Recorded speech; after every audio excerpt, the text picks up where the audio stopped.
Ну, прежде всего, если возьмем 20 век, то мы увидим, вот обратите внимание на этих графиках, видите, с новой эры нулевого года население мира росло очень медленно. Все 19 веков, вот посмотрите внизу, очень медленно слева росло население мира. Оно было в начале новой эры на уровне где-то 300-400 миллионов человек, а вот к 18 веку стало миллиард, свыше миллиарда. Вот в 1820 году население мира доросло до 1 миллиарда. И посмотрите, как в 20 столетии численность населения мира совершила такой взрывной рост. Видите, 4 раза, с 1,6 миллиардов до 6,2 миллиарда, 4 раза. Вот это уникальная характеристика 20-го столетия. Почему в 20 столетии были совершены самые великие научные открытия? Почему в 20 веке родились самые выдающиеся поэты, как наш Волчасаба, его друзья Вознесенский, Евтушенко, наш Чингиз Айтматов. Вот это, если брать там времена Шекспира, Шекспир был один, а если возьмем середину 20 века, то столько великих поэтов, писателей, ученых, Королев покорил космос. Вот. И все это свершилось потому, что вот население росло. Чем быстрее растет население, очень важны именно темпы роста, не столько численность. Допустим, вот Китай, Индия имеют население по 1,5 миллиарда, но это мало значит, если они теряют темпы. Вот я приведу такой пример. Посмотрите на страну восходящего солнца Японию. Япония, люди старшего поколения впереди сидят, они знают хорошо. В 70-е, 80-е годы нам казалось, что еще 10 лет, и Япония, она уже тогда была технологическим лидером. И все эксперты, прогнозисты считали, что в течение 10-15 лет Япония станет экономикой номер 1, обгонит Соединенные Штаты Америки. И вдруг случился обвал. Да, они тогда в 80-е создали первыми компьютеры 5-го поколения, то есть то, что вот сегодня мы называем интеллектуальными машинами, основы искусственного интеллекта были созданы там. Во всех направлениях технологического развития они обошли Америку. Оставалось им это коммерциализировать и стать первой экономикой мира. И вдруг все остановилось. Вот. И назвали 90-е годы потерянным десятилетием для Японии. Но вот это потерянные десятилетия уже трижды повторились. Вот уже 30 лет Япония стагнирует. А почему? Потому что вот население, темпы роста населения Японии упали. Население начало стареть. 90-х, как раз на начале 90-х годов вот, население Японии росло и вдруг остановилось. Вот к чему приводит демографическая стагнация. Видите, она приводит к стагнации. То есть оказалась прямая связь между темпами, возрастом населения средним и темпами роста, и темпами научно-технологического прогресса. Экономическая эволюция. Вот появился такой замечательный молодой ученый во Франции Пикетти, которого называют Марксом 21 века. Он написал бестселлер «Капитал в 21 веке» и показывает, что капитал будет расти. Ну, так оно и происходит. И вот интеллектуальные машины будут способствовать наращиванию капитала. А что значит наращивание капитала?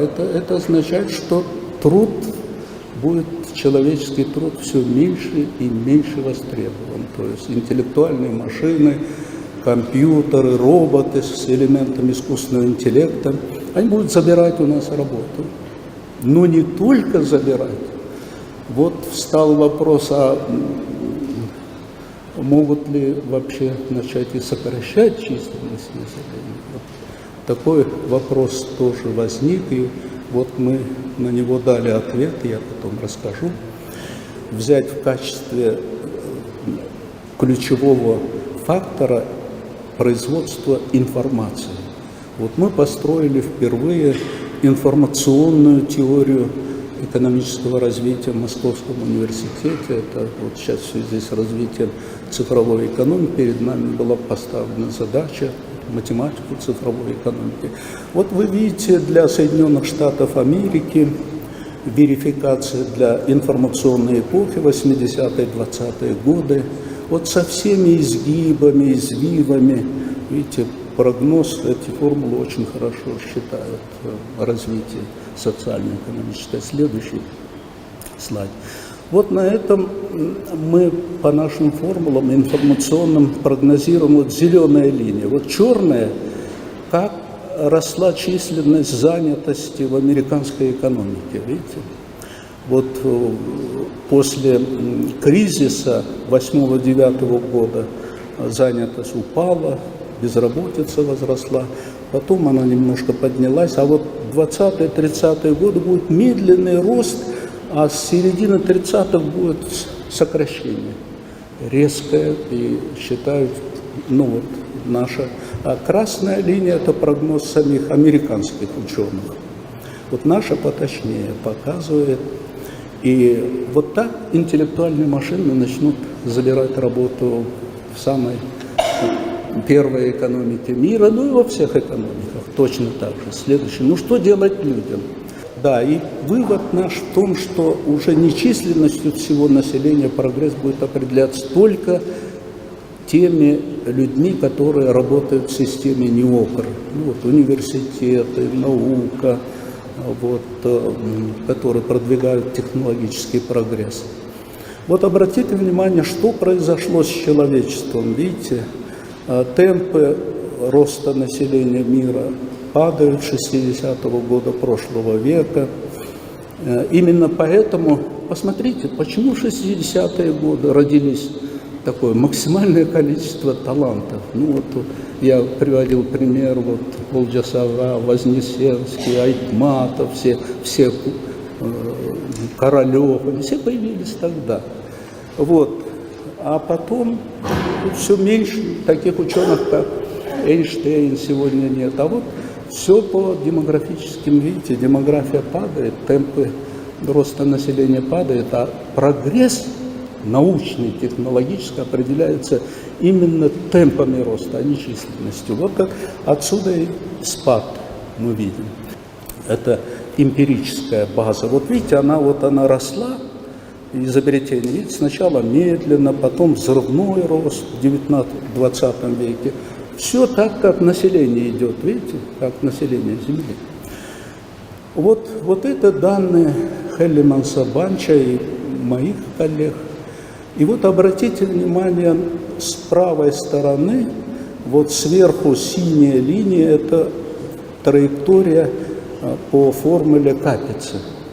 Капица утверждал, что численность населения Земли не может уменьшаться, оно будет только расти, но только замедлится, то есть асимптотически приближаясь к 11,5 миллиардам человек. Но вот мы показали, создав информационную теорию, что примерно к 50-му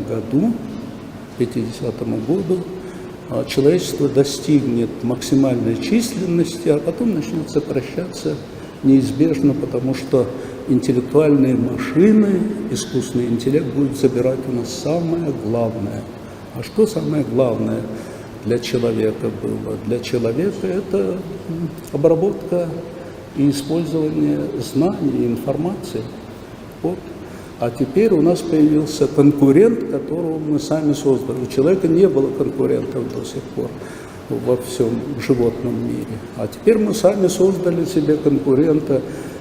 Теперь интеллектуальные машины выигрывают у чемпионов мира по шахматам, по ГО, вот, помогают лучшим выдающимся врачам там, разобраться, в чем причина болезни, как лечить. То есть вот эти машины, они совершенствуются, они будут забирать у нас нашу главную работу. А знаете, чем интересна информация? Вот как показали Винер, Колмогоров, это великие ученые, основатели теории информации в прошлом веке, кибернетики, науки. Вот они показали, что информация, она сама выбирает носителей и переработчиков. Вот до сих пор информация выбирала человека как самую высокопроизводительную машину, можно сказать, по переработке, использованию знаний, информации. А теперь вот информация переключается частично на интеллектуальные машины, потому что они работают лучше, чем люди. Вот что это означает? Это означает, конечно, это депопуляция человечества, но она уже идет в этот процесс, в развитых странах уже идет наиболее. Хотя вот есть еще Африка, континент, где предстоит демографический переход, взрывной рост у них только начинается, но там условия таковы, что вряд ли это приведет к какому-то технологическому прогрессу, там свои проблемы, на этом я останавливаться не буду.